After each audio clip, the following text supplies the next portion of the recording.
Okay, welcome back, guys. Today I'm with James over at West Coast Jiggerz, and we're going to talk about some nighttime fishing, getting you guys on bluefin. I know how to use them a little bit. I drop down. Sometimes I get lucky and I get bit, but we're going to go over some of the intricacies and why you should choose certain lures and the times that you should use them. So, what do we got? All right, so for your daytime fishing, what we like to start off with is a 200-gram jig, and this one is our most popular daytime jig. It's the KB. Yeah. And this is the one that started all this right here. It has a swimming action as it's sinking out, and during the day the fish tend to be a bit higher up. Yeah, a little higher in that water column. Yeah, 150 to 240 feet. Yeah. And generally when there's not as much current, you could get away with fishing a 200 gram or 150 gram. Okay. Yeah. That'll be your daytime. So when a guy's dropping that down, what kind of action are they using on their rod? What kind of technique are they using dropping down? How's the most success going to be seen with this lure? So what we like to do is we like to go start off in the bow, and we'll make the cast upwind, and we'll just walk the jig down until you get to that depth. And then when you get to that depth, we'll go past that depth just a little bit, and then we'll start to work the jig back up. We like to start off fast, and if you don't get a bite out of that, you could try slowing it down. Sometimes changing it up. Changing that speed, it'll be the difference. Cool. Yeah. It's always fun to experiment because every day is different too. Yes. Just because it worked one day doesn't mean it's going to work the next day. Right. And just don't get discouraged on your first drop if you don't get bit. That's the biggest thing. Sometimes you got to stick to something for a little while until you get bit, and you have to make the fish bite the lure. Yeah, and when you find that right cadence that they want during the day, oh man, that could set you up for a lot of success. You know, our best day on a full day trip on the San Diego, it was 11 bluefin between me and my brother. Yeah.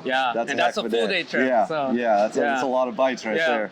So what do you got for me next? So at night, the two popular jigs that we have and a lot of anglers have had a lot of success with is the HD and the KB. This one right here is the KB 350. Yeah. This one is gonna sink out pretty fast, as well as the HD. They have a little bit of different action. For example, the HD, as it gets down to the zone and you put a little bit of more pressure, this jig is actually going to lay out on its side and start to slowly fall. Almost like your slow pitch style, right? Yes, correct. So we're talking about the grams on them too, 350, 400 grams. We're getting a little bit heavier because at night those fish are traditionally a little bit deeper. You'll hear the captain 300 feet, 400 feet down. So that's why we're going with a little bit heavier lure, or even daytime if we have more wind and current, right? Just to get down that 200, 250 feet area. Yes. So this one right here is more the medium profile is what I would call it. And so this last season we saw a lot more success on the medium profile versus the year before the traditional knife style, long, skinny ones that we have right here. Yes. That was seeing a lot more of the bites. So every year is different for some reason, no matter what reason it is. If it's the bait they're locked into, I don't know. These fish are smarter than we give them credit for, so we have to change things up. And that's why you want a good selection of lures in your box. Because if somebody goes, hey, this is working, and you look in your box and you don't have something similar, that sucks. And it's great to have a good assortment of jigs, not just, you know, one or two. Have a variety of different shapes and sizes, because throughout the day you can make adjustments, and who knows, you making that adjustment to a smaller jig during the day, it could be the difference between you getting bit or not. So the HD here, another thing I like about it is it feels like it gets down really fast too.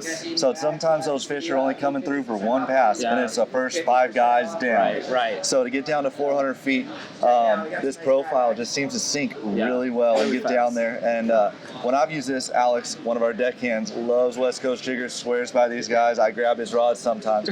I get bit on the sink 9 out of 10 times with this one. And that's just a testament to getting down there and getting in the zone, right? I know with the HD, the 350, what you could try to do is as you get into the zone, try to put a little bit more pressure on the spool as it's sinking out, so that it actually will start the action before you get into the zone. And that's a tip that I've learned from several anglers that have fished our products. So right as you're getting down, just feather on a little bit of pressure on the spool and like kind of slow down. It creates that little vertical kick, and it flutters a little bit, right? Flutters a little bit. Cool. All right, what lure do we got next? So One of the ones that we've had a lot of success with in the last couple of years, both day as well as catching yellowtail on, is our Speedy Jig. And this one is my go-to for yellowtail, rockfish, even bluefin with the heavier size. But this one right here has a slide and flutter property to it. So if the fish want it a little bit slower, you know, they're able to react to this jig a lot better. But we've had a lot of success with this one too. So when you're trying to get it to flutter, what kind of action are you doing as the angler to make that happen? I'll start to like put a little bit more pressure on the spool, and that way it starts the action. Okay. Yeah. This one has really excellent flutter movement to it. So say we're fishing at like Tanner Banks, 120 feet of water, right? You have your marked braid or your line's marked. You know your depth. You have a good idea. You're getting down 50, 60 feet. That's when you're going to start putting a little bit more pressure to get that flutter. That's right. Okay. And last year with this jig, we were fishing the 150 gram at the Cortez. Oh my God, we had an excellent bite of yellowtail. I ended up with 16 yellowtail on a 3-day, just fishing this jig, and I figured out the cadence that they wanted it for that day. They wanted it right off the bottom, work really quick, and then kill it. And then I got bit every single time. And so you're doing quick retrieve. Yeah, just quick movements. Yeah, like one spin of the reel, one spin of the reel, one spin of the reel, and then drop. And drop. And then that was getting bit right on that second drop. Yeah. So they were kind of chasing it, and when it went to drop, and that was probably because there was squid on the banks at the time, right? Yeah, there was. And so that's kind of mimicking a squid where it's 1, 2, 3, and then. Yeah. So that's why you're getting that good bite. Yeah. Cool. Most of our rig jigs, we have them. They're tuna ready, big fish ready. And we use a brand called Suteki, which is Japan's #1 hook manufacturer. They make the best assist hooks. If you guys haven't tried it, this is one of the best hooks. I know Alex on the boat, he fishes nothing but these hooks. Yeah, these Suteki hooks are really strong, guys. The gauge of metal, I've never seen one straighten out. The braid that they have on it is extremely durable, extremely abrasive resistant, so you don't have to worry about getting chewed off. Maybe after a whole bunch of fish, right? I'm probably retiring the jig like some of these guys that you can see in the display case up here that have been chewed up and bit up, and these are proven on big fish. Right. So if I want to buy some West Coast Jiggerz lures, what's the best way for me to get to you guys and load up my tackle box? So you could always order directly from us at westcoastjiggers.com. Or we also have a lot of retailers now that are starting to carry our products.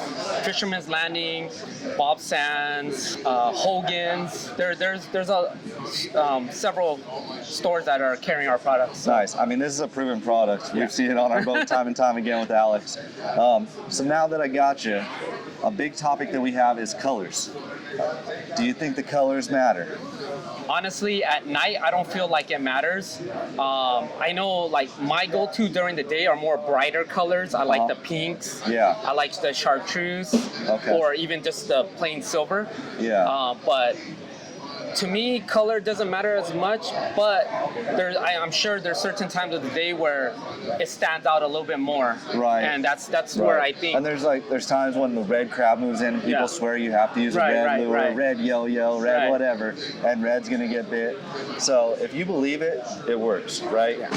But as long as you're in the water, you're working that lure, you're getting that good action, you're going to have a good chance to get bit. Right. The main key is being in the water and fishing hard. Yes. And the guys that I've seen fish West Coast Jiggerz fish hard. All right, so West Coast Jiggerz, tell me a little bit about it, how to get started, and why are you guys so successful? So how it started was we started with a small group of us as slow pitch and speed jigging enthusiasts. Yeah. You know, we've watched tons of videos from Japan. We've started jigging at way before when the Shimano butterfly system came out. Yeah, that was, it wasn't a hit at that time, but we continued to do it and had a lot of success with it. And then in 2020, I decided to try to selling the lures that we have fished and had a lot of success with. Over the years, it's just grown and grown to now where we're at now. So, yeah, and I mean, there's been such an evolution in the jigging game in Southern California specifically. Like when it first started, nighttime fishing was, oh, well, maybe you'll find a school. Now that's what we focus on so much. And the Shimano flat fall was like the lure. You had to have the chartreuse color, the butterfly flat fall, and that's all that everybody wanted. And it's evolved and changed where you get those medium profiles, those long skinny profiles. And it's really cool to see that you guys have all these different models where a guy can load up and have all that different variety in the tackle box, and he's ready to go no matter what that bluefin might be ready to chew on that day. Right, like a lot of our products, we don't just sell to sell. We actually fish them, and they've been tested over a period of time before we even, sell it. One of our favorite sayings, built by fishermen for fishermen, right?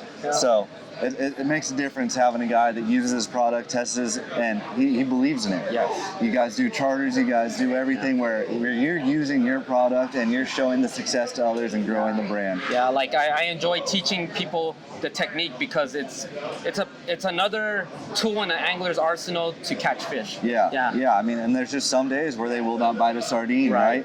Sardine fish is going to be 75-80% of your fish during the daytime. But there's just some days where they'll boil up, they'll eat the chum, but they will not bite one that has a hook and a line in it. Right. But you switch up to something like that, you get down to 200, 250 feet, and you keep on working and fishing hard, and you might come away with a trophy. Yes. If you guys like this video, please make sure to subscribe, and we'll see you out on the water. Fish the legend.